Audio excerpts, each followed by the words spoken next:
Taste the Daily. மாவட்டம் திருவையாறில் 1000க்கும் மேற்பட்ட இசைக்கலைஞர்கள் பஞ்சரத்ன கீர்த்தனைகள் பாடி தியாகராஜருக்கு இசை அஞ்சலி செலுத்தினர்.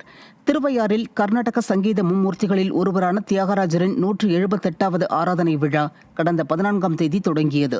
விழாவின் முக்கிய நிகழ்ச்சியான பஞ்சரத்ன கீர்த்தனைகள் திருவையாறு காவேரி கரையில் நடைபெற்றது. இதில் 1000க்கும் மேற்பட்ட இசைக்கலைஞர்கள் கலந்து கொண்டு பஞ்சரத்ன கீர்த்தனைகள் பாடி தியாகராஜருக்கு இசை அஞ்சலி செலுத்தினர். முன்னதாக தியாகராஜர் சிலைக்கு பல்வேறு திரவியங்களால் சிறப்பு அபிஷேகமும் ஆராதனையும் நடைபெற்றது.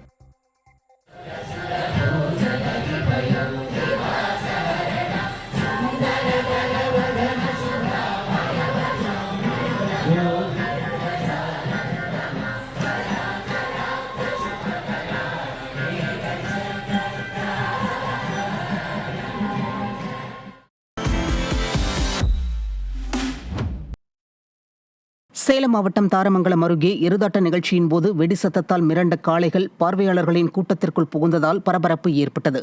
ரெட்டிப்பட்டி பிடாரியம்மன் கோவில் திருவிழாவை முன்னிட்டு எருதாட்டம் நடைபெற்றது. அப்போது இளைஞர்கள் சிலர் பட்டாசு வெடித்ததால் மிரண்டு போன காளைகள் பார்வையாளர்களின் கூட்டத்தில் பாய்ந்தது.